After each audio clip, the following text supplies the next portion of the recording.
Where was he going? It's fine. He just went out for a butty. In his car? At 60 miles an hour across the cobbles?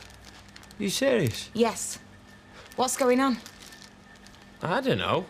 He went crazy and sacked Sean. Tell me the truth, Liam.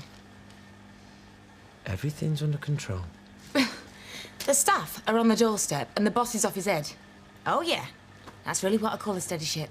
Why do you always think there's a conspiracy? Because there is always a conspiracy. I know he's worse than ever and I know you know why. So you better stop treating me like an idiot and start talking.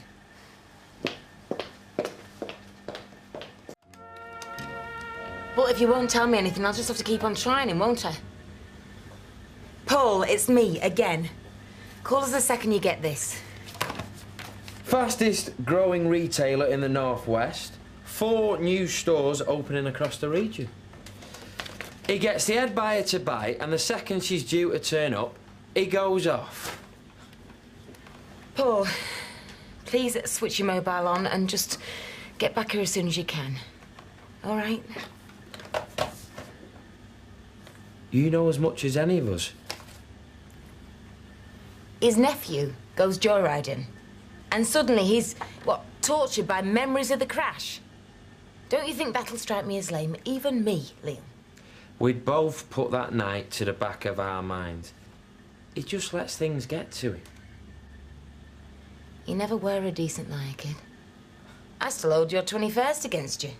I'd got the venues mixed up. That was genuine. Paul said you did it on purpose. He always laughs about it now. I hardly knew you, did I? The last bird he had treated him like dirt. I was looking out for him. You sent me to a scout hut in Moss Side. If you cave in now, they'll be out there every day. Start with better biscuits, and before you know it, you'll be in there sewing knickers begging for a toilet break. What do you know about anything? Well, nothing, quite obviously, because no one tells me anything. Like what's driving my husband round the twist. If our Paul's gone AWOL, then I'm giving Sean his job back, and that's that. End of story. Without Paul, you're anybody's. I was doing fine till he came along. Oh, and who got you started in the first place, eh? 2 words for you. Tribunal and homophobia. Well, here's another 2. Majority and shareholder. Nut and case. That's 1 word. Jennifer Mills from McNee's. Have I come at a bad time? What, that out there? It's nothing to worry about. It's virtually a bit of fun, isn't it? Can I offer you a cup of tea? Have you got any Earl Grey? You know what? You will literally not believe this. Shall we? Have we got any samples to show Jennifer? No. I mean, well, no, they're in the back of Paul's car. Where is Paul? How long's he going to be? He's been called out. Bit of a crisis, apparently. I'm sure Liam can explain that. Look, it's probably best if we put something else in the diary. Well, he said he'd have some figures for me, at least. Well, I can give you ballpark figures. Well, have you got specific figures? He's left the costings in his car with the samples, and everything else he had to tell you was up here. Well, not up here, obviously, in Paul's head, and, well, that's that, I'm afraid. Maybe he can get in touch when he's back. In the meantime, all the best. Thanks for seeing us. No, thank you, and my apologies, seriously. See, you're fantastic by yourself. Will you get off my back? Hey, I am not the enemy. My stomach is in knots. So's mine. Yeah, well, if this is as bad as you're making me think it is, why can't we put our heads together, eh? Decide what to do. Liam! I will not be kept in the dark, Liam! Forget it. I'm going to look for him. If he comes back, call me. Immediately!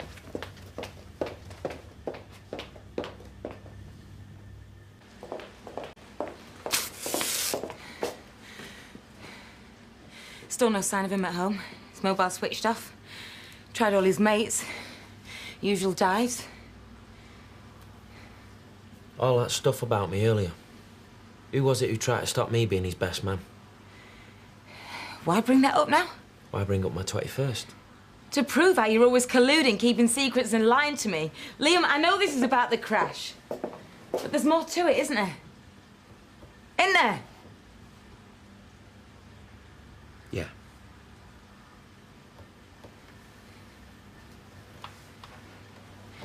Right, well, how worried should I be?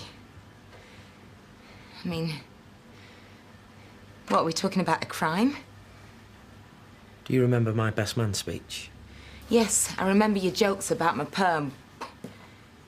When I said that you and him were for keeps, I meant it. You might think we're colluding, but we're protecting you. Listen, I want to know what's going on for his sake, not mine. Because in case you've forgotten, he's the one driving around Manchester with his head completely scrambled. Liam, if you tell me, I might be able to help.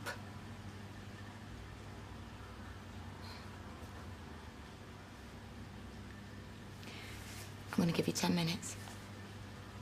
Then you're on your own. Both of you.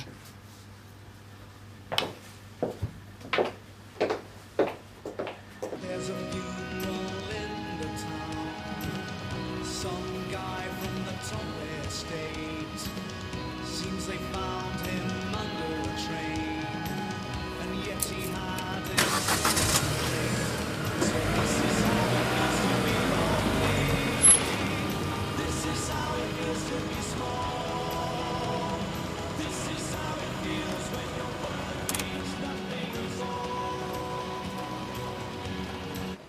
Me, Paul and Dean have been to see the Freddie Mitchell fight at the arena. Do you remember? Yeah, what am I, Liam? Senile? Paul was loaded on ale and we weren't far behind him. Dean said that he was all right to drive. But, I mean, the guy was out of it. He kept jabbing his house keys into the stereo and all sorts. He was completely gone. Are you gonna make me say it? You must be there by now, Carla. Dean wasn't driving the car that night. Paul was.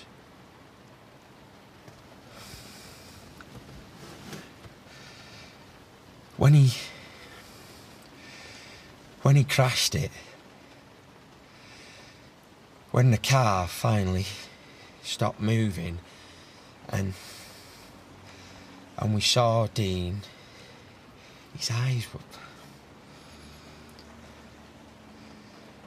The road was empty, right? There were no cars, no one was watching.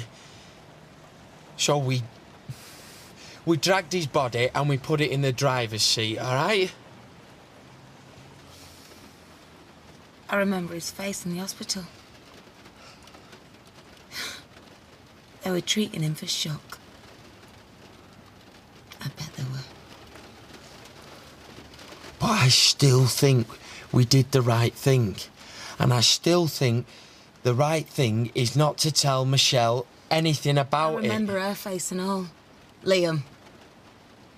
And little Ryan's. Oh, and imagine his face if he found out we'd killed his dad. What else did you do? Eh? You take his watch off his wrist and go through his pockets for change. It was a moment of total and utter madness. I know that now. But he was already dead. He was dead.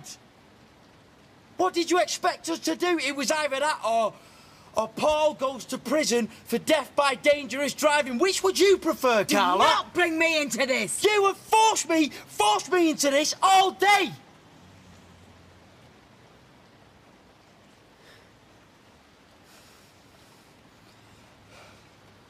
All right. So now you know everything. You tell me. Where's Paul and what the hell are we gonna do?